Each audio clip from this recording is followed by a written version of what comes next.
Hello everyone and welcome to this week's episode of the Shredding Skeptic. Today we are going to be taking a look at the one and only Star Citizen and some of the controversy surrounding one of the most unique crowd-funded games ever created. As usual, not everybody is happy with the speed of the progress, so I'm going to show you 3 streams at a time and you can decide for yourselves. So strap yourselves in, check your engine and weapon systems, because we are clear for takeoff.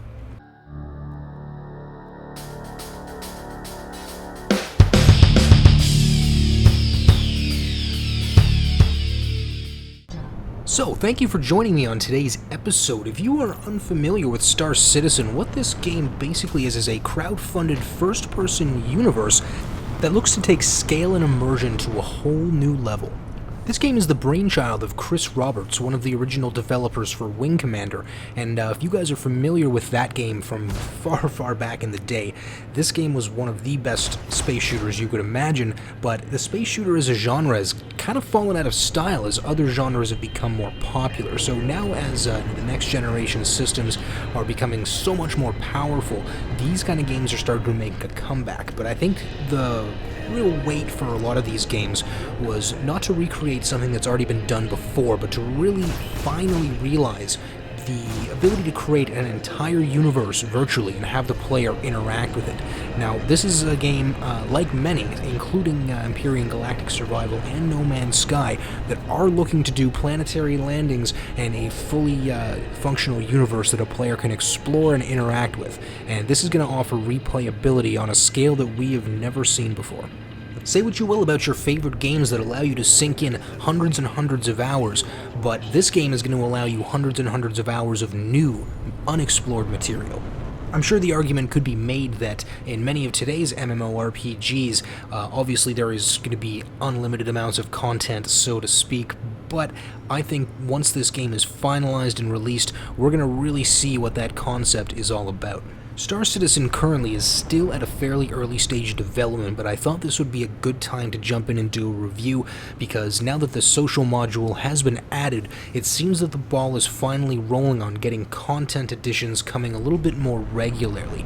Right now, instead of offering a complete game package, that stuff will be added to somewhat in the way that Empyrean Galactic Survival chose to do. This game is really just focusing on getting each one of these gaming modules really functional and polished, and it's currently still in the testing phase, so anybody who's jumping in right now is primarily just acting like a guinea pig, trying to get everything functional to the best degree possible. So the social module will allow you to walk around a little bit in the town and explore some of the different vistas that Star Citizen is going to offer once you're going to be able to start landing on some of these planets. But most of the time I really just found people exploring the boundaries, trying to see if they're able to explore any further out, because there does not seem to be a whole lot of interactivity right now. But I suppose this is really more of a showcase visually of what the world is likely to look like once it's a little bit more finalized. They do have some merchant stations set up, but none of them are really all that functional. There's no option to, press E to enter a menu or anything of that nature, but this seems to be something that could just be added at the flick of a switch down the road once those voiceover dialogues are complete. Finally being able to take the opportunity to walk around in the world of Star Citizen a little bit more is getting me very excited for what this game is going to look like once it's finally released. The developers have remained very open about what directions they're taking with the progress of the game, and as the development stages of many games go, sometimes changes do need to be made, and I know a lot of people were expecting the Star Marine first-person shooter module to be ready for testing by now, but I think they wanted to get that social hub up and running so that the persistent universe part of the team can really just start adding in modules as they become available, and this is the order they needed to do things in order for that to be possible. Now, from what I read, I believe this crew really started out with a group of about 5 guys and is now a team of over 200 staff. So this game is making a lot of headway, but again, these things do take time.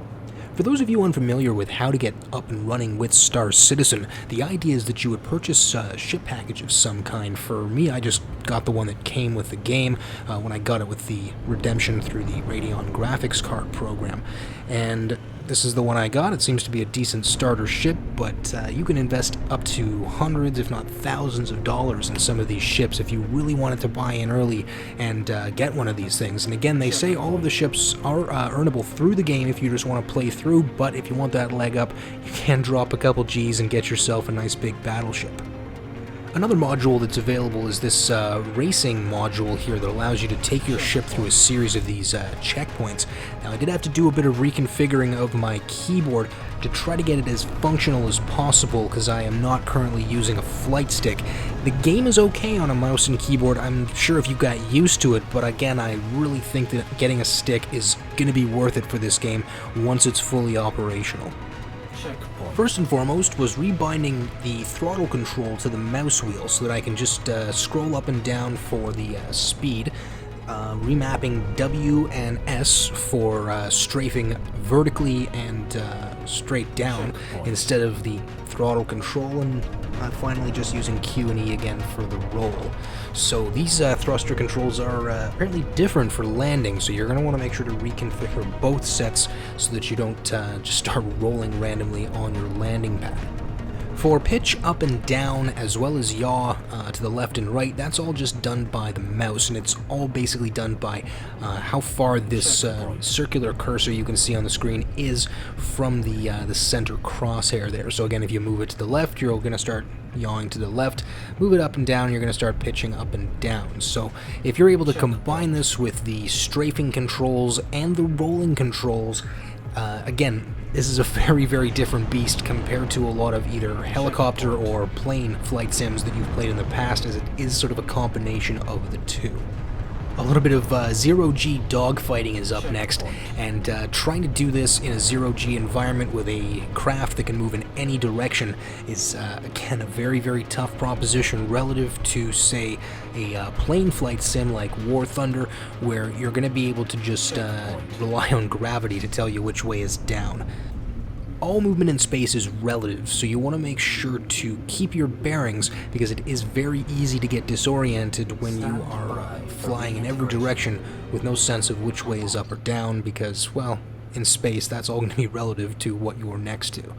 And if you thought flying through an obstacle course was difficult with a mouse and keyboard, fighting drones in space is, well, it's a beast all of its own.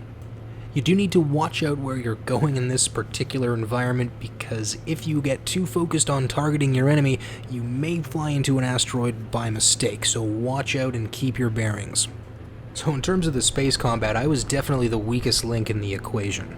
I can see that with a bit of practice, I might actually be able to get pretty decent at this, but I'm not sure how much practice I want to put in with a mouse and keyboard because I really think that this would be a great game to get a flight stick for. While trying to pull off some quick evasive maneuvers, you will notice the screen does get a little bit red. This will happen at higher speeds when you're pulling a lot of G's, and you can actually disable the system that slows you down, but I think that will actually cause you to pass out. So I would leave that one on until you know exactly how much of a threshold you have before you're able to lose consciousness. And it seems as though the safest way to turn quickly is by pulling straight back on the stick to pull upwards. As you can see, when you lock onto an enemy, they have an arrow to indicate their direction of travel. So what I would recommend is try to line that up as best you can and adjust it and orient yourself in such a way so that you can be pulling up to line up behind your enemy. Once you do have a target locked on, the computer will give you an indication of how much you need to lead the target in order to hit him at range. And once you've worn down the enemy's shield enough, the idea is to hit him with a missile. The missiles in the game are supposed to come out to be pretty expensive, so they're used more as a finishing move or last resort rather than your primary go-to. I think this makes sense for the developers to do because otherwise these dogfights may just turn into long-range missile shooting matches. That said, I think the missile systems could use a bit of work. It took me quite a while in the training scenario to finally shoot a drone with a missile, and it almost seemed like I did it by accident as it was turning towards me. And as I took a look in the forums, it seems that some other people have had issue with this. So again, this could be a balancing issue for the game, but I really wish that those missiles were just a little bit more satisfying to shoot if they are going to be that rare. Now, on to some of the controversy surrounding Star Citizen.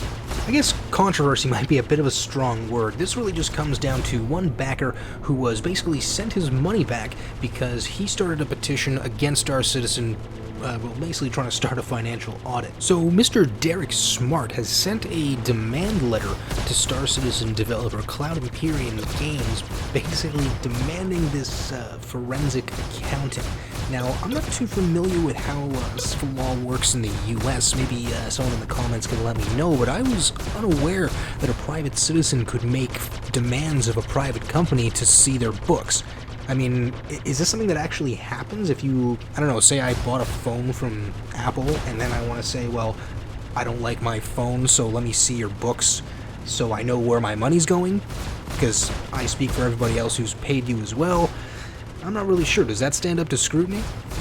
Star Citizen developers basically replied, saying that he was not a supporter of the project and he was just using the visibility as a platform to gain attention for his own games.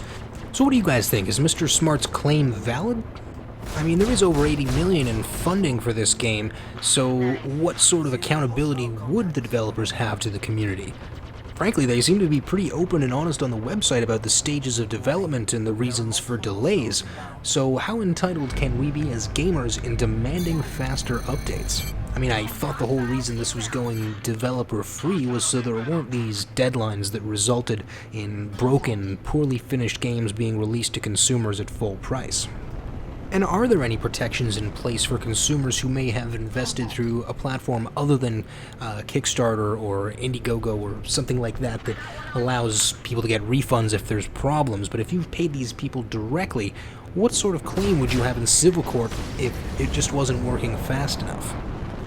I'd love to hear your thoughts in the comments about what you think would be a reasonable outcome to this scenario. Do you think that Mr. Smart has a good claim and that this game is not being developed quickly enough and people are being ripped off? Or do you think he should just be patient like the rest of us and wait and see what it is this game finally ends up looking like? In my opinion, I think he may just be lashing out for what feels like a slap in the face for having his money refunded, but at the end of the day, it's well within their right to do, and if you want to speak ill of the game, then they may do what they have to do to protect it, but I don't think that would amount to censorship. So despite his hyperbole, I'm not really sure he'll be all that successful in his litigation endeavors. But anyway, thank you very much for taking the time to tune into this particular episode of The Shredding Skeptic. I'd definitely like to see you guys in the comments to hear all about what you think about Star Citizen and the pace of its development. Is it taking too long, or would you rather maybe it take a little longer so that there aren't any errors? I will definitely be doing another video on Star Citizen once another major update does get released, as I don't want to burn myself out too much playing this game before the final product is available. And in the meantime, we're going to continue to go back to doing some triple screen Let's Plays here on The Shredding Skeptic, and if watching 3 streams of gameplay footage in the 48:9 aspect ratio is something that interests you, I humbly implore you to subscribe or throw a thumbs up down below so that you can check out more of my videos in the future. I will probably continue to look at these early access and developer builds of these games, as the market for these titles seems to be a little bit less saturated than the Call of Duty and Rocket League 2 videos. YouTube Gaming is also live, so I would definitely recommend you guys set a browser bookmark for that page so that you can continue to see all of your favorite channels and all of your favorite games. Because remember, these are our games, and this is our story.